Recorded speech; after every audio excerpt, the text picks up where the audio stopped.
Welcome, everyone, to Yapisode 12 of It's Not You, It's Me podcast. My name is Diaz Choi, your host, and today we will talk a little bit about the course that I am making. I am making a relationship course, and it's all about the things I wish people knew and worked on. Maybe a guidebook. It's not very clear quite yet, but I'm finding myself repeating a lot of the same advice to people, and I find myself online with a lot of people who could use some, I don't know if basic guidance is the right way to put it, but for example, one of the questions, one of the interesting thing is the number of people who are not or who have never been in a relationship. They've been lacking in experience, and that's completely okay. I also was a a late bloomer, as they call it. So in this course, part of it is I wanted to ask the question. Well, there's it's two questions that basically target the same thing, but they land differently. And so the typical question that you hear from, well, I don't even know if it's typical. Some people would say, "How ready are you for a relationship?" Because some people, I don't even know if that's the right way to describe it. Some people will say, "I'm not ready for a relationship." And when you ask that question, "How ready are you?" it elicits some sort of a feeling, like this idea of how ready do I feel, because ready is often like a mental preparedness. And so I want to ask a different question. Well, I could definitely ask, how ready do you feel how ready are you for a relationship? And people can respond with how they feel. Now, the other question that I want to ask that's a little bit more practical is, how prepared are you for a relationship? Because that one kind of puts the emphasis and responsibility of what have you done to prepare, which is very different from how ready you feel for a relationship. And I think it's a more accurate question to determine whether you do feel ready, right? And so we can talk about a lot of things regarding that. There's a lot of topics. For example, one of the simple things is like money, right? But depending on what age you are, if you're like in high school or college and you haven't worked, that question becomes a little less relevant. And if you have graduated, if you're working post grad, if you're much older, 30s, 40s, whatever, post divorce, anything, right? Like beyond college, grad school I mean, some people also work during grad school, but the idea is there is an aspect of financial stability that goes into how prepared you are for marriage. In Korea, the culture often is the guy buys a house, and during the wedding, the girl or the bride, that side pays for a lot of the like. In Korean, it's called like sallim, but it's the idea of like the appliances, the stuff that you put in the house, the furniture. Like the guy buys the house, and the bride and the girl would. That's like the typical model in Korea. I don't know if it's still true. It's been so long. Anyways, putting financials aside, I listed 4 things. I haven't really fleshed them out yet, but I just wrote them down for now, and I want to kind of talk about them. We'll see how long it goes. I might add more stories, but the first one, the most important one, I would say, is understanding how someone was raised. And so childhood is a very important thing. How were they raised? Because the way we learn and how we form our worldview often starts from childhood. How we see the world, how we understand what is safe. When we talk about attachment, especially attachment theory, it matters what your relationship with your parents were. How did you see them fight? What were your relationship with them? As people grow and change, it's not like they're stuck. Some people kind of never grew up, yes. And some people don't realize how much of their patterns are on a repeat cycle from their childhood. And so another example is, another question you can ask is, what is their current relationship with their family?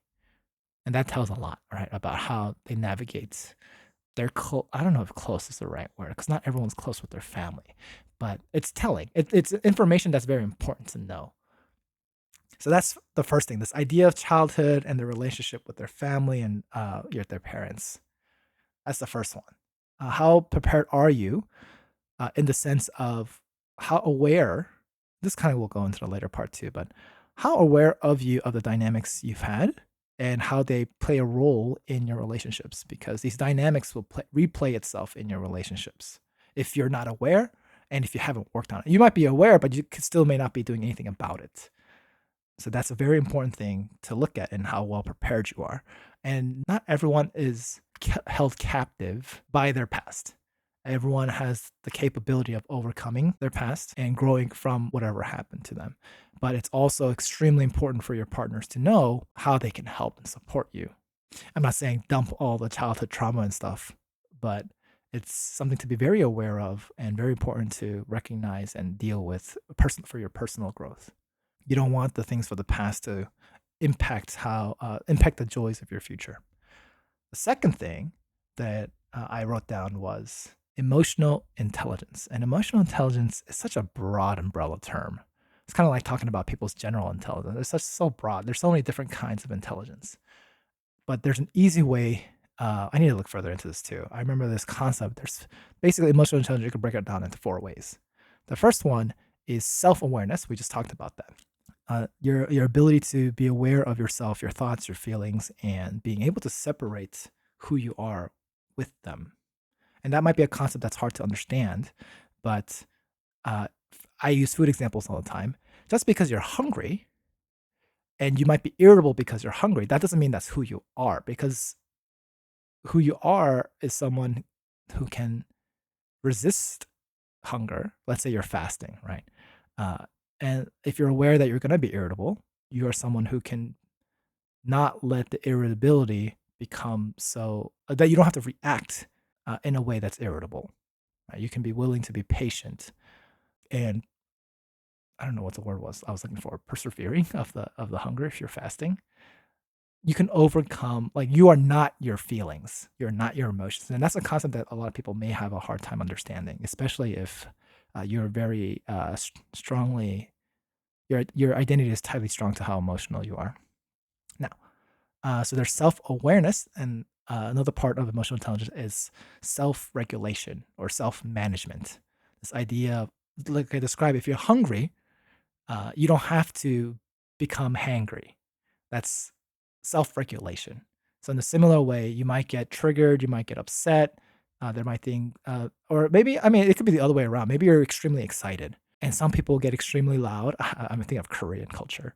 Some Koreans are super loud, um, and sometimes they can have really high energy. There's nothing wrong with that, but there is an aspect of how aware are you of your own self, and can manage and reel back certain things, especially when it comes to part 3 of emotional intelligence, which is social awareness. So that's another part of emotional intelligence. How aware are you? In Korean, it's called nunchi. It's like eye common sense, basically. And reading the room, there's no exact translation for it. But that's another part of emotional intelligence. And the fourth part is relational management, in terms of if someone is indeed angry or upset, are you aware of how you can word things so that you don't escalate, right? I'm not saying that you have to always submit to other people's emotions, but being aware of how you can manage situations depending on the context. And so, yeah, if you need to escalate, sure. If you don't, you don't, right? Like, it's a matter of how well are you able to navigate the scenarios and manage other people's emotional, or be aware of other people's emotional states, and uh, be able to manage it yourself as well, like in terms of having a good relationship with them. And so, for example, like something common in a relationship is people, when they get into fights, they get really emotional. It's heated. They're upset, and being able to catch yourself and say, "Can we have a moment to cool down?" For the both of us, and that's a good practice of emotional intelligence, right? And management of this dynamic that you've created in fighting. And so, emotional intelligence, I would say, encapsulates those 4, right? Self-awareness, self-regulation slash management, social awareness, and relationship management. Those 4 parts. Regarding how prepared are you, this part 3 is, what is your, well, I wrote here relationship experience, but that can mean a lot of things. And so some examples are, for example, very simply, what are your past relationships? What have you gone through? What did you learn? What did you experience? Because it's very true that even with, for example, like if you've been cheated on, that changes your brain chemistry on betrayal and anxiety and worry, and how you build trust with somebody. It's a real thing. And so, again, like, how aware are you of these things, and how prepared are you for a relationship regards to the fact that if this is what you went through, how did you deal with it? Did you go to therapy? Are you going to let that past experience impact in an unhelpful, unproductive way your future relationships, right? But again, some people may not have been in relationships at all, and that's okay. So the other question is like, what are your friendships like? What are your relationship with people? It could be, yeah, relationship with anybody. I'm thinking of just even myself, like I basically I love school, and so I got along with all of my teachers except for a few who are kind of a-holes, to say the least. And that's that. But in general, I have such a good experience with school, good experience with my teachers, and I have such good experience with my friends too, all over the place. And so these are things that I can express. I can talk about the relationships that were rocky, things that didn't work out, the fights that we had. And so these are kind of the experiences that you want to share and understand in terms of how you play a role and what kind of dynamics you've learned in these relationships that you will bring to, because your relationships and the dynamics you've had with your friends and other people kind of form how you believe what the norm is in terms of relationships. For example, if you joke around all the time with your friend and I don't know, and part of your banter always is uh, like shitting on each other, right? Like putting each other down, but you two don't take it personally. And that's just kind of like an inside thing between you two. That can occur. I don't think necessarily it's a bad thing. However, on the outside, sure, it doesn't look great. I think there needs to be more than that to demonstrate to others how close of a friendship you two have versus being quote unquote frenemies, perhaps. But these relationships dictate, like for example, if some people might be like, oh, like if you can't take a joke, then like I can't be with you, kind of thing, right? It's like how has your relationships impacted how you view your romantic relationship to be? And when I talk about the overall question, how prepared are you for a relationship? It's how all these parts do you know that they will impact your romantic relationships and have you done anything about it? If you've done nothing about it, then that's a big concern because what will happen is in a relationships when certain things occur, you will find yourself engaged in a behavior that is not productive and not healthy for developing connection, building intimacy, building trust, having clear communication. All these things are impacted by this past of yours. Unfortunately, coaching doesn't really deal with the past. It's not that past can't be brought up, it's just that's not the focus. And so therapy is a great way to explore some of these things. And coaching can be too. It's just a matter of, for coaching, it's mostly like, where are you now and where do you want to be? And some of your past dictates where you are now in the present. And so there's space for that. I don't know. I haven't thought of yet. Maybe if anyone has any comments, you're welcome to put ideas what other things that people need to do to prepare. And so one of the things that, again, I skipped over depending on your life stage is money, because finances is one of the top 5 reasons people divorce. The others include sex, parenting, drugs, alcohol, substance abuse. Oh, and in-laws. Ooh, that's a good topic too, in-laws. So this goes with a relationship with the family, your childhood, your past, and maybe an additional thing with that childhood and relationship with parents is your current relationship with your family. And so there's definitely people who, I guess it depends on the culture too. I was going to say in Asian culture, it's not far off to see certain family dynamics where the patriarch or the matriarch, like grandpa, grandma, they kind of have a lot of power and say in the family. And it could be similar dynamic between just simply your in-laws, where let's say you get married, but your partner is consistently listening and obeying their parents over you. And sometimes they're not even in discussion with you. Or maybe you were in discussion and they don't listen to, and you don't do what was agreed upon between you two because the in-law has overridden what you had agreed upon. So that happens. And so that's one of the biggest reasons people also divorce. And so these things are very important, I would say, in navigating whether you are prepared for a relationship. And that being said, if you haven't done preparation, again, that all that means is that you're more likely to discover the problems you've had from the past that impact your current relationship. And that's very normal and natural because all of our pasts impact the past has influenced who we are today. And it's not saying it's a bad thing. It's just something that we need to be aware of, something that we need to deal with if it's no longer helpful. And that's the same thing with therapy. It's just like, or coaching. It's just like, what are the things that we have learned from the past that we have very good reason to learn, whether it's defense mechanisms, ways to protect ourselves, or things that we've learned to enjoy, things that we prefer. These are nothing is inherently wrong with them. It's just a matter of when they get in the way of a healthy relationship and building a healthy relationship. That's just what we have to deal with. And that's okay. Now, the next part of the class, so that's beginning of the course, right? It's just kind of like hard hitting. Where are you in your relationship preparedness journey? And how seriously are you going to take it? Because if you don't, the likelihood of, it's not likelihood of success. I don't even want to put it that way. It's just a matter of you may find yourself in awkward situations where even though you find someone that you love, you don't know how to love them. And that might be a broad statement too. Oh, maybe that's another topic. There's a concept of love isn't enough. And I think in American or English, love is such a broad term. I usually use Greek as an example of there's several words for love. I think there's like 7 or 8, and it depends on what you include. Like, is obsession considered love?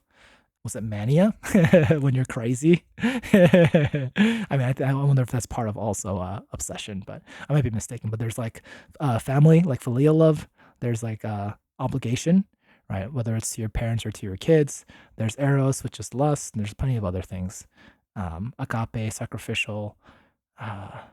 Yeah, I forget all of them. But either way, love as a feeling and connect and desire to be together is not enough, because it's kind of like here's a very simple example from what I remember from school when I used to be a professor and students going to career fairs and stuff. So I'm a gamer, so I play League of Legends, and Riot Games will come to visit, and students obviously want to work for Riot Games. Like they're just, but the idea is just because you're passionate about something doesn't mean you have the skills to be part of it. So for example, if you want to be, I don't know, let's say you want to code for Riot Games, but you don't have the grades, you don't have the skills, like you didn't do well in school, your passion is not enough to make that a possibility. I don't know if that's a sufficient example, but the analogy here is just because you love someone and you care for them doesn't mean you have the skills to love them and develop a successful, healthy, productive, growing, loving relationship. And I think that happens very often in a lot of scenarios. And what I would like for people is to take it seriously enough to recognize I want to develop these skills. And I think the reason why I want to make a course is I think no one really teaches you how. And so one of the big things that I want to make in this course is more than knowledge is the practicality. You need to it's like kind of like there's plenty of information out there, and there's plenty of things that you hear from your friends or people or TV show media, whatever it may be, movies. You hear so many things, but now it's like, how do you practice it? Because something that's in your head and familiar with is very different from how you behave. So that's why, like, when you're learning, hands-on is typically the best, because that experience of actually doing it yourself really gives you the feedback that you need. And so it's the same thing with, I don't know if you've ever tried to learn a language before. There's a complete difference between being able to recognize and hear and understand what you're hearing versus producing and saying the language. So that's why reading comprehension is completely different from, it's also like reading and listening comprehension is completely different from speaking. I think it's so much easier to read it, so much easier to hear it. Well, hearing is also kind of hard, but being able to speak it and create your own words, create sentences, that really requires a different kind of skill and practice. So in the same way for relationships, we need to practice some of these skills. And one of these skills is communication. And so often people will write, you see it in dating apps all the time also, or it's just people saying like, what is their ideal partner? It's someone who they can communicate well with, right? They have good communication. It's typically often on the top of people's lists for a lot of things, and it makes sense. And this is, I think I've talked about this before. There are 4 parts to communication in terms of delivery. One side delivers and one side receives, right? There's a speaker and a listener.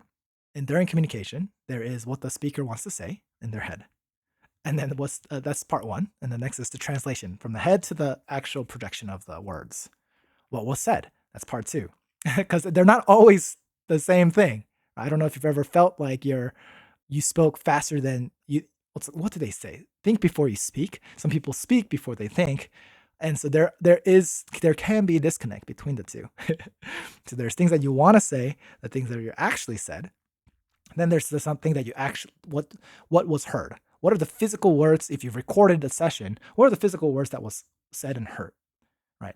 That ideally is equal. At least they could be equal. But then now the other part is what was interpreted from what was said. Right. The interpretation. It could be tone of voice. It could be something that was not said. This is another thing. It's like, did you hear something that was not said? I forget what it was. It happens a lot, at least in. I know one of my pastors at church. He used to say, "Don't hear what I'm not saying." That's kind of one of his things that he would say. And because the opposite is, for example, like I don't know if you this is just a bad example, but it could be, for example, if you love God, then you would tithe. And what you might interpret that, because even though the words is what you heard, you might interpret it to be, oh, if I don't tithe, then I don't love God, which is not what he said, and that's not what he meant, right? And so there's aspects in terms of our language, which is very complex, and that has to just do with social dynamics, because it is true that sometimes we say things too, like we call it sugarcoating, right? This idea of presenting it in a way that the other person can hear well.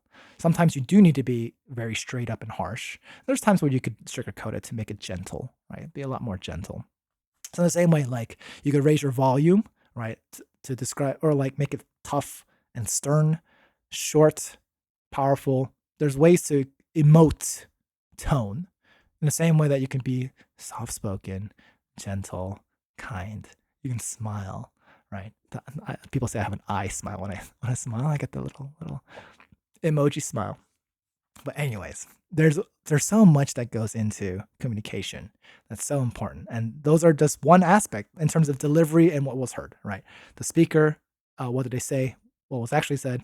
What was heard? What did they interpret?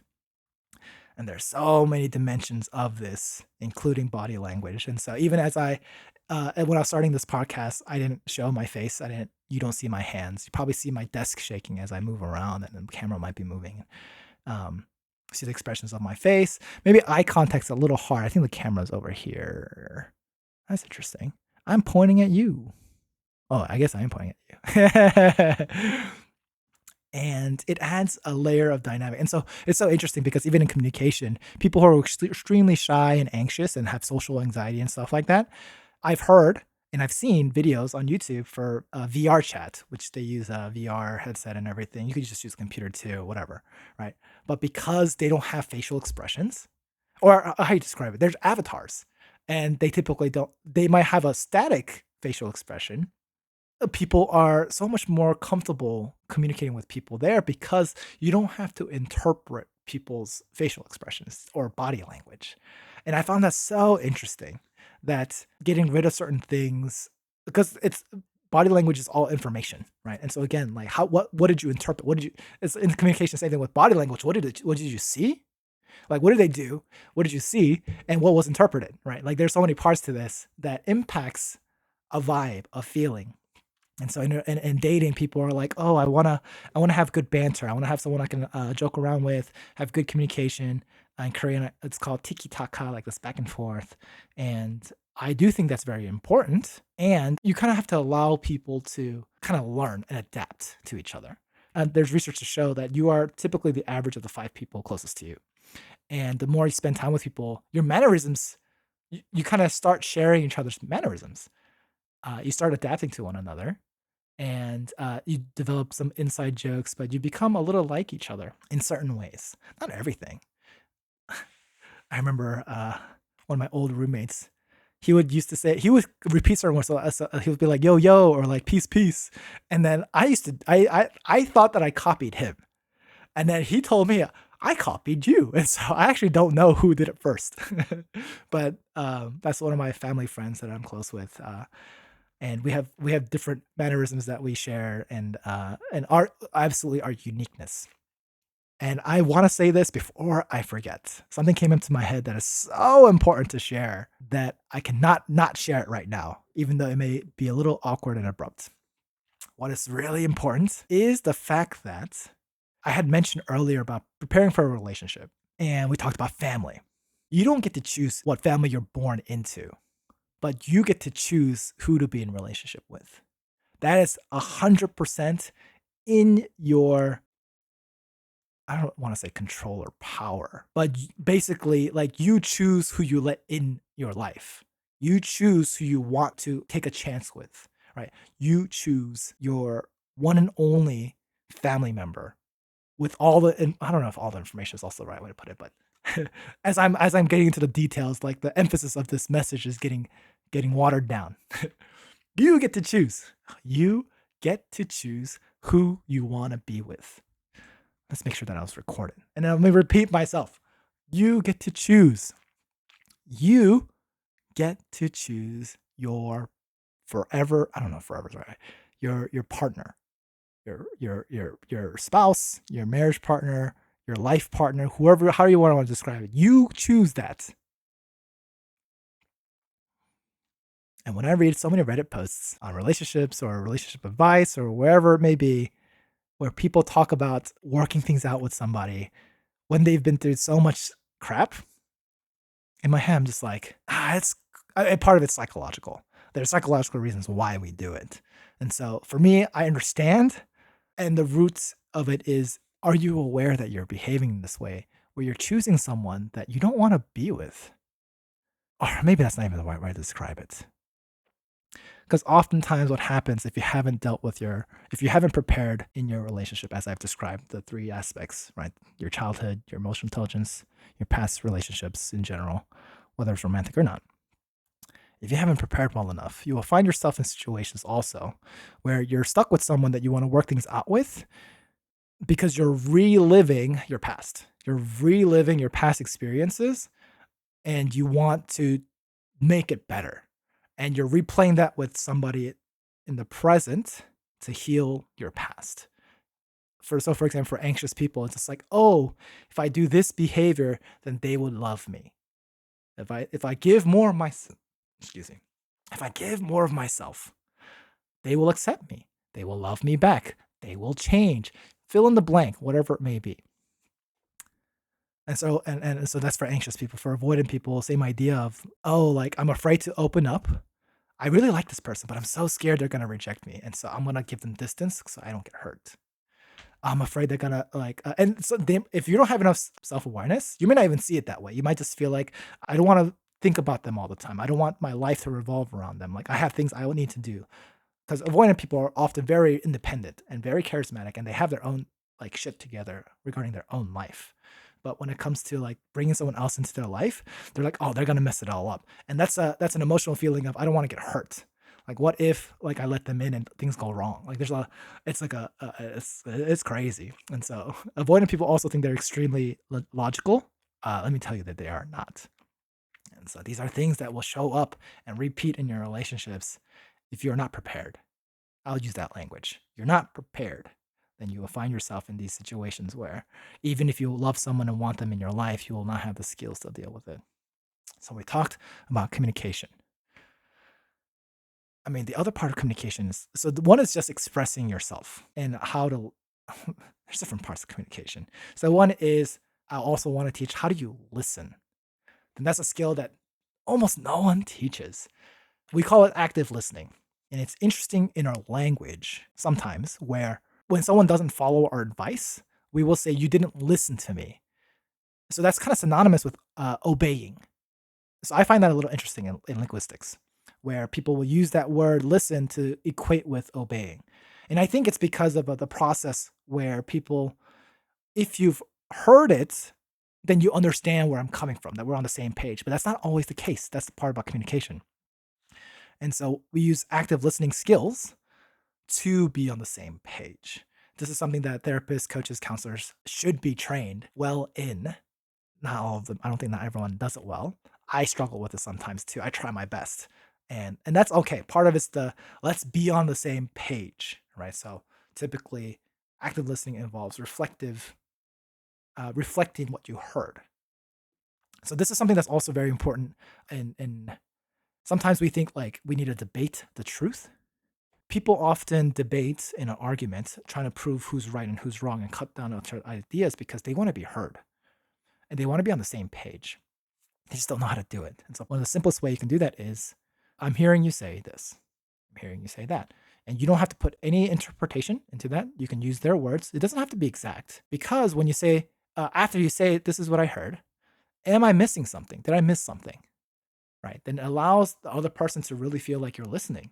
That's definitely a skill that most people don't know how to employ and utilize, especially when you're in a heated argument where you feel like you're not being heard. When you're not being heard, you want to talk more. You want to express yourself more. You're just like, listen to me, talk, talk, talk, talk, talk. Love me, talk, talk, talk, talk, talk.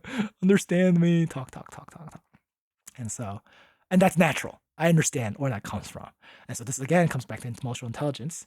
Can you take that one step back and recognize what's happening? What's the dynamic that we're creating in this conversation, in this argument?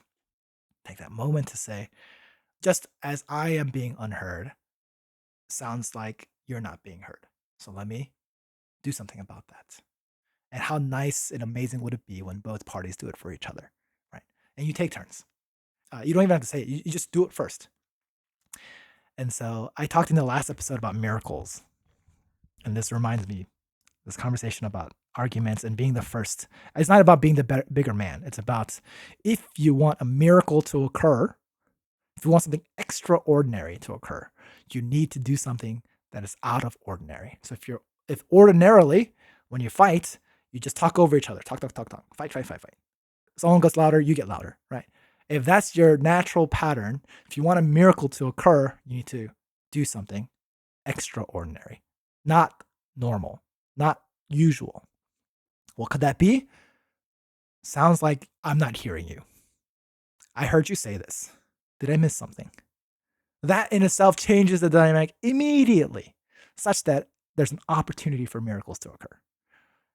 And so as I'm making this course, this is what I'm excited about, right? You can hear it in my voice. I'm just like, I want people to learn these skills. I want people to demonstrate these skills. I want people to experience what it's like where you can make people feel seen and heard. And in the same way, as you build a relationship, you yourself can feel seen and heard, because they're adapting. We're adapting. We're learning how to be good partners and build a healthy relationship. It's part of my dream, like imagining healthy ass relationships where people can, if it's kind of like what we say in like a pastor's job. If everyone could be decent people, love God, like that's just, then I hope I hope I lose my job, because everyone's in a clear relationship with God. In a similar way, farmers like, I wish that I don't have a job anymore in relationship coaching, because I would think that the world would be in a better place if everyone learned how to be in a good relationship. And so this is my contribution to the world, one step towards helping people build the relationships that they want. And again, these skills are not limited to romantic relationships. It's just, that's often the easiest place where people can learn to work on themselves, because I guess we it's almost 40 minutes already. A quick thing about social media, right? Ever since Facebook, Instagram, or whatever, like these aspects of follow, unfollow, friend requests, MySpace back in the day, your top friend, whatever it may be, right? Like, we have developed a system where we learn to exclude others. If you don't like them, you can block them. And that became such that digital component of our lives has such an impact in how we see people, because when we didn't have technology, if you think about, if we're just living in a neighborhood, that could be a grumpy old grandpa who's yelling all the time, who's upset all the time, but he's still part of your community. And if something bad were to happen to that person, you would feel sad. Like, let's say he passed away. He is part of your community. You no longer hear him griping about everything. There's an aspect in which people have lost the ability to stay present with people they don't like. And as a result, that impacts everything about their lives, in which any social relationship that creates discomfort, most people will often kind of not work it out. It's easy to ghost people. It's easy to block them. It's easy not to talk to them. It's so easy for us to to not engage in difficult conversations, to avoid relationship building, or I would say relationship repair when are not working out. And where am I going with this? I am trying to do my due diligence to bring awareness, and for people who work with me and interact with me, I want people to be equipped, well trained, and learn how to be better partners to increase their quality of life and all these other things. And I have an amazing relationship. I want to hear about all the amazing things that happen. I want to hear all the miracles that are occurring in your relationships, of how much you've grown as a person, how much you've grown together as a couple, like how much you're adding to each other's lives rather than being sources of stress. And how, if you're building a family, how much you're learning how to be loving parents to your kids. All these things, right? It's beautiful. Maybe I'm getting too ahead of myself. Maybe I'm up all in my dream world. But if you made it this far, thank you for being part of my journey as a relationship. I'm thinking of also changing my title to a relationship discernment coach, as I help people figure out what they want, figure out how to navigate their relationships, and figure out what's actually bothering them, especially in conflicts. All these other things, like part of me is just like, oh, maybe that helps narrow my niche down in people who work with me. But anyway, again, I've come so far in my podcast journey already, and it's been fun. I mean, I get excited talking about this. Not all the time, but depending on what we're talking about. But man, as I'm trying to build a course, this is something definitely that's been on my mind for a long time, and I'm excited to take steps towards it. That's also thanks to my peer coaches, my cohort, my mentor coaches, who are, as I'm trying to build this career, as trying to be an entrepreneur. I'm on this journey. If you're here now, great. I hope you see me grow. You can see me do wonderful things. Hopefully, I'll share more about this course that I'm making and different parts of it as I kind of brainstorm and talk about it. This was a great outlet, and thank you for listening. So hopefully, I'll see you next time. Bye bye.